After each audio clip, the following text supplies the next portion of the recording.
Hello and welcome back to my channel. There are a lot of new guys over here, so hello, welcome, bonjour. How else do you say hello? Hi. So thank you for being here on my channel and pressing that subscribe button. It means a lot. I did a little poll on the community tab asking you guys how it would be good to celebrate what was initially 1,000 subscribers. You guys voted on doing a Q&A. Let's get started. The first one is, do I need to major in something like finance, or can I major in something random and still be able to apply for top 4 firms? You can 100% major in something random. So in the UK, you don't really, I think instead of like majoring in something, you just do a degree in a specific subject and you can take modules. To answer the question, you can 100% not have to do something related to accounting or finance to then do a grad scheme in that. In my grad scheme right now, there's someone who came from a science background, there's someone who is literally a doctor. So the only benefit you really get from doing a related degree is that you get exemptions from the professional qualification exams. And even then, your workload isn't really cut down that much because it's only the first level of exams that you get exemptions for. And on top of that, the firm give you so much training and so much is learned actually on the job that you really, like, not having a related degree will not hold you back at all. Also, don't freak out about that when you're actually applying to uni and choosing your degrees and actually thinking about whether you can do well in a grad scheme in finance or accounting. After what you know now, what career advice would you give your younger self? This is a really good one. I think a lot of it would be to do with personal skills and actually nothing to do with job-specific skills. So I would give the advice to be a lot more assertive, a lot more stern, a lot more confident in like my younger self. I would also actually say to read a lot of the, you know, the top like self-help personal development books. I would actually say to read those pretty early on, get really used to and confident with networking skills and kind of building a network outside of work as well, in the least cringiest way possible as well. I spoke about this a little bit in my corporate job tips video, that like networking doesn't actually have to be really cringy and really transactional, and I know that now. I would really tell my younger self that. I would also say really try not to let your career define you, and I try to do that with this YouTube channel. Like, I am not just on a grad scheme at the Big Four. I have all these other things that I really like doing, like video editing and photography and web design and all this kind of stuff, and I would say to my younger self that those are not things that would hold me back in any career field at all, and to even channel a bit more energy into them, because I actively didn't when I was younger, thinking that, you know, there was no point in doing so when clearly there is a point. Next one is, if you could work in any other industry, what would it be? I actually don't know. I mean, I like the whole content creation thing, but I don't know if that's an industry within content creation and doing a lot more. I think probably tech. Oh yeah, there's a lot of questions around how I balance this YouTube channel and work, and I actually don't think I do.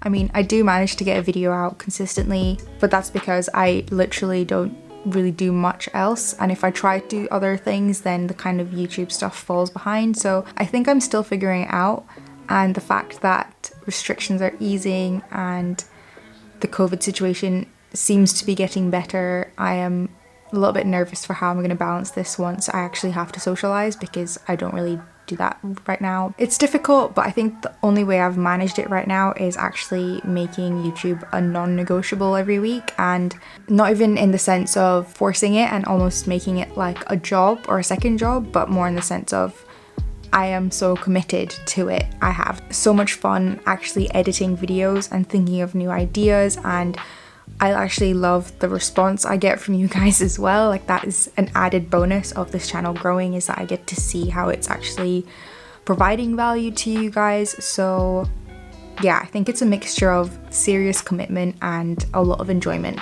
That's how I balance it. Is the end goal for YouTube/side hustles to replace your job? I mean, at this point, not really, because I've wanted to start this channel for so long. For those of you that don't know, I've been a long time like lurker on YouTube. And so like my goal with YouTube was always just do it, but I don't know. It's not really to replace my job right now, because I do enjoy it and it's not really at a point where it is something I can replace my job, but end goal is for it to be something I still enjoy and I still want to do at the end of every week. What helped you push through work when it got really challenging?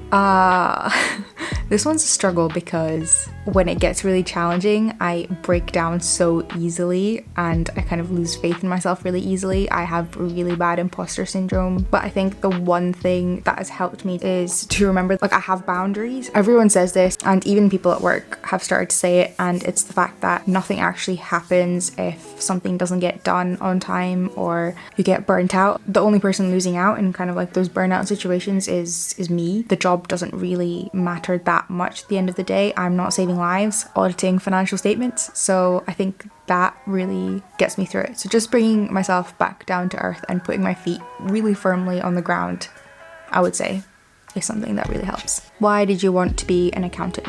So I didn't always want to be an accountant. I actually had no idea what I wanted to do.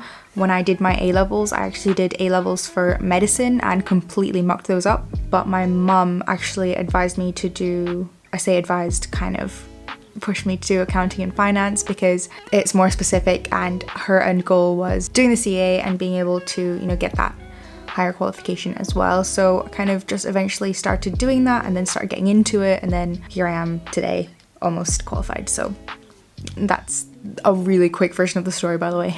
So I didn't actually want to do it, my mum convinced me to do it, and now I'm here doing it. Do you ever get imposter syndrome? So yeah, I mentioned it a bit earlier in the video, but I get it really badly, and I actually don't really know how to combat it yet. I've got a few tips that I use myself, and one that I've actually been using recently is an achievements list, and this is actually because of an event with the Now You're Talking network, which are a really cool network for career development. I will link them down in the description box, but in that event, Mary actually suggested to write an achievements list based on things that made you feel really good and accomplished. So I've been doing that recently to kind of help with imposter syndrome, but it is an issue. I think it's an ongoing issue that's going to ebb and flow through my career, so I'll talk to you when it's really bad. What was your reason for starting a YouTube channel? Why did you start a YouTube channel? What got you into YouTube? What inspired you to start a channel? Okay, I kind of briefly went over this story, but yeah, I've been a long time YouTube person. I've always watched videos and I've always wanted to start my own channel, and the reasons, like the videos I would have done, have varied a lot through the years because I wanted to start this channel since I was 14, and I actually started this channel when I was 24, so I waited 10 years. So yeah, it's just something I've always wanted to do. It's a really like exposy thing to do because here I am filming myself talking into a big fat lens and then editing that video and putting it on the internet for like everyone to see. In the last kind of 2 to 3 years, I started to kind of find my feet as someone in my early 20s. I moved to a new city for my job. I was figuring a lot of things out on my own. I got this flat, I got into debt. There's so many things I was doing, and I thought, you know what, I'm just gonna start talking about this on the internet. And personal finance is obviously something that everyone knows should have been taught in school, and obviously career advice is just something that I like to talk about because I feel like it's really inaccessible at this stage when you're a woman, when you're a woman of color. So yeah, there are a lot of reasons why I talk about the things I talk about, and one main reason why I started the channel, which is just I could not have it go 11 years. How long does it take to edit a video? This ranges between probably 3 and 6 hours depending on what video it is, but if it's a new style of video, obviously longer. But a lot of my normal editing processes now I have streamlined, which I really like. So last May is when I started this channel, and I used to literally, it would take me like 2 full days of working, it's like 9 to 5 to actually edit the video, but that was because I was still getting used to kind of editing software and like cutting things. But now I can probably bash it out in an evening, which is what I need to do with a full-time job as well. So what is your YouTube schedule like with recording, editing and uploading? I have my Notion dashboard, so my Notion YouTube dashboard, which really helps me figuring out, I could just look at that and think, right, these are the next videos I want to record, and then I can just sit down and record them. And recently I've been really bad because of work, mainly because of busy season. It's been really bad for pre-planning content and things like that, so I'm often doing things very last minute.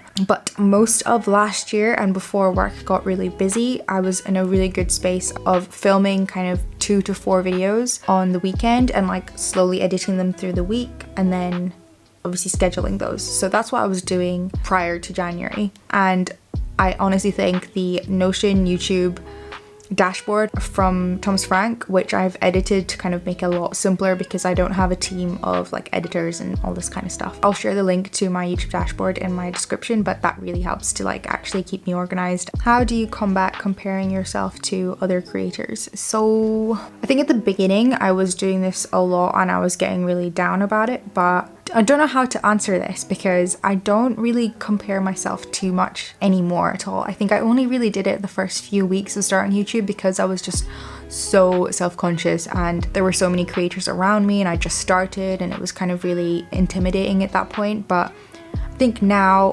because I enjoy like the editing process so much and I really like my own style of doing things, like sometimes when I finish editing a video, I genuinely think like, I'm so proud of myself. Like I learned a cool new thing to do. Just learning new things and being impressed with my own with my own work is something that stops me from comparing myself to other people, because it's not like a comparable activity. If you fall in love with your own work and your own process and just, it sounds really cringy, but like just believing in what you're putting out there, and that really helps you in stopping yourself from comparing yourself to other people.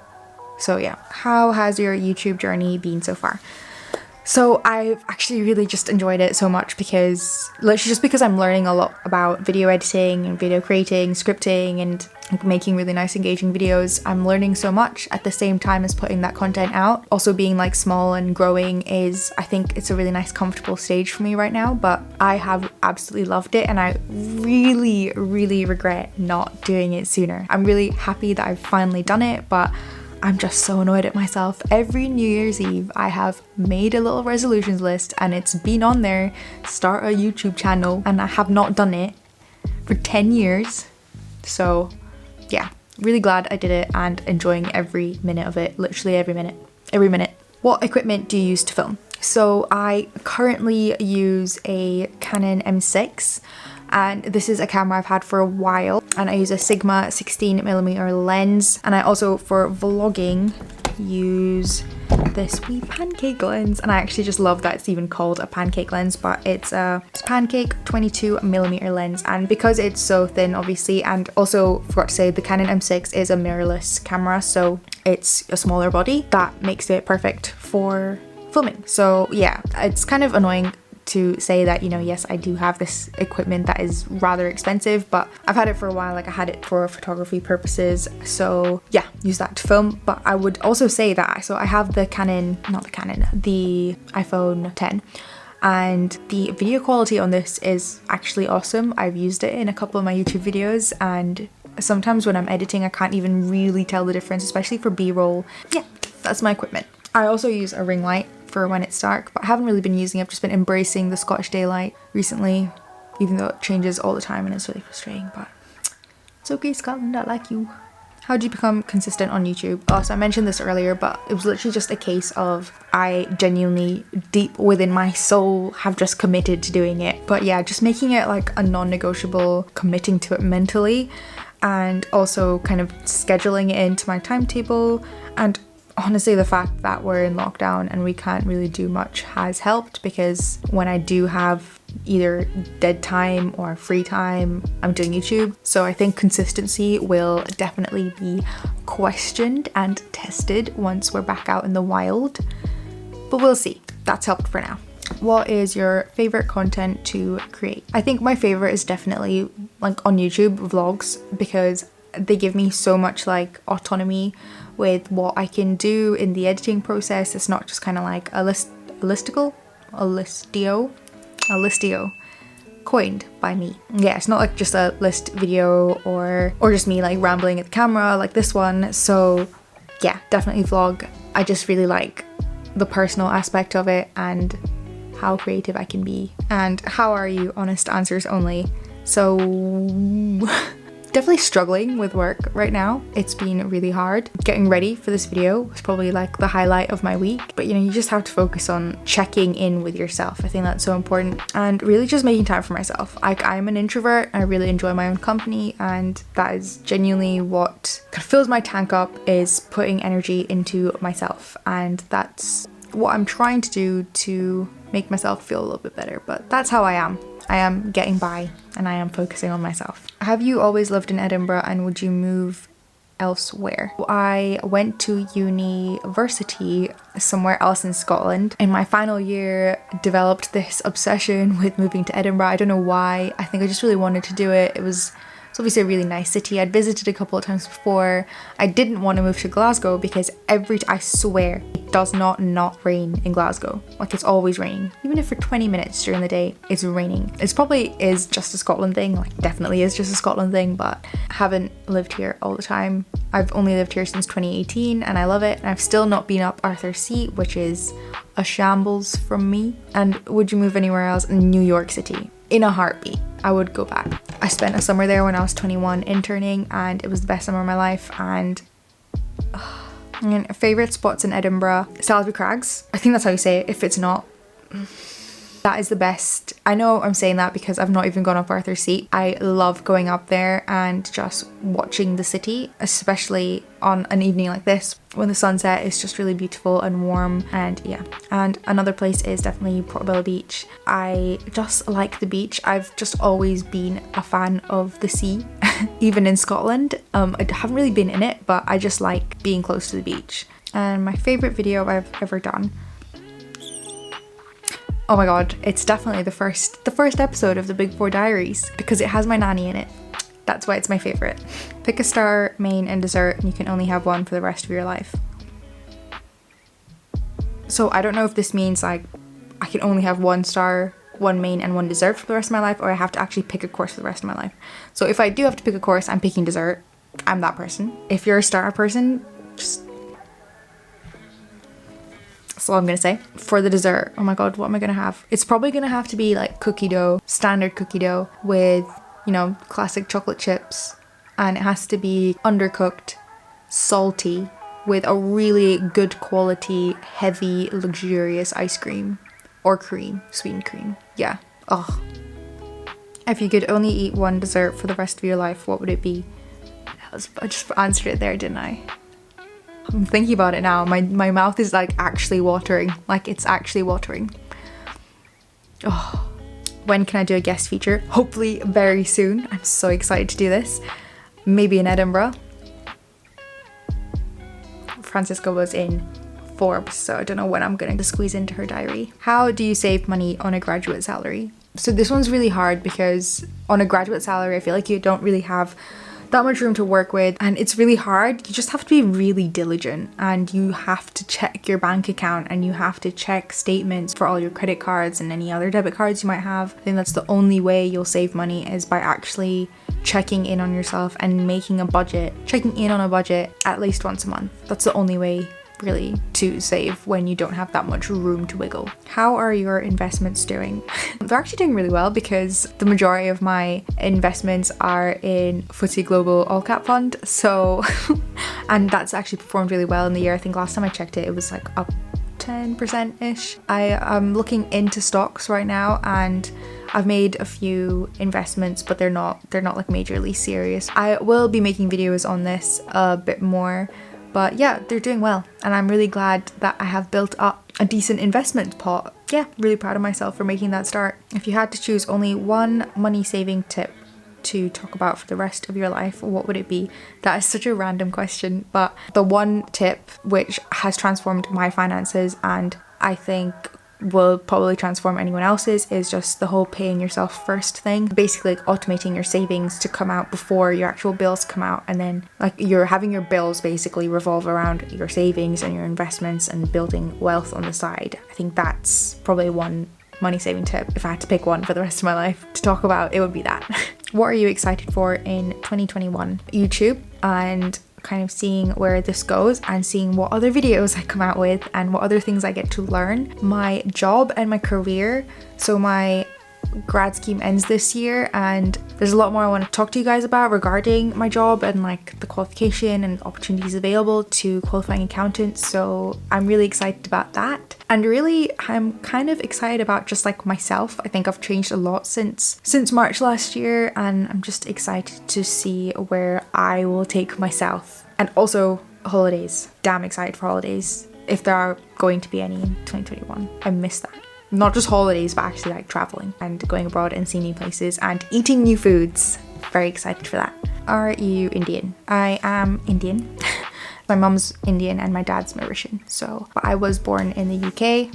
I don't know if I actually class myself as British though. Did you save a lot while you were at uni? Unfortunately, I did not. So I have made a video about this. I've made a lot of mistakes while I was at uni, and one of those mistakes was blowing all the money that I did earn from part-time jobs. And by blowing, I just mean like I spent everything. Yeah, that's blowing. That's one of my major regrets, is that I didn't actually put that money aside or think about saving. I just didn't think saving was for that part of my life. I thought saving was more for when I graduated and I started earning more money, but that is not the case. That was super fun, and I can't wait to do more of those, hopefully, and if you guys want them. But I hope that answered a couple of questions and helped you get to know me a little bit better. It's weird to do a video that I hadn't like prepared for in that sense, but thank you for all of your questions and for getting involved, and most importantly for actually subscribing and watching this video. It means a lot to me, and let me know what you think, and let me know if you want another one of these and when you want one of these.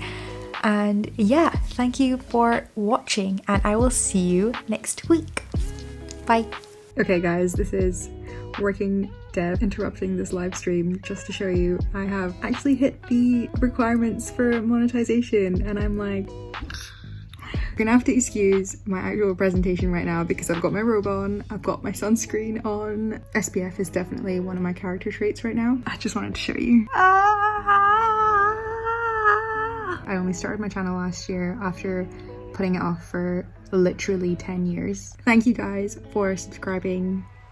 I really appreciate it. I like cannot believe you're actually pressing the subscribe button and like voluntarily watching me talk online to the camera every single week, every single Sunday.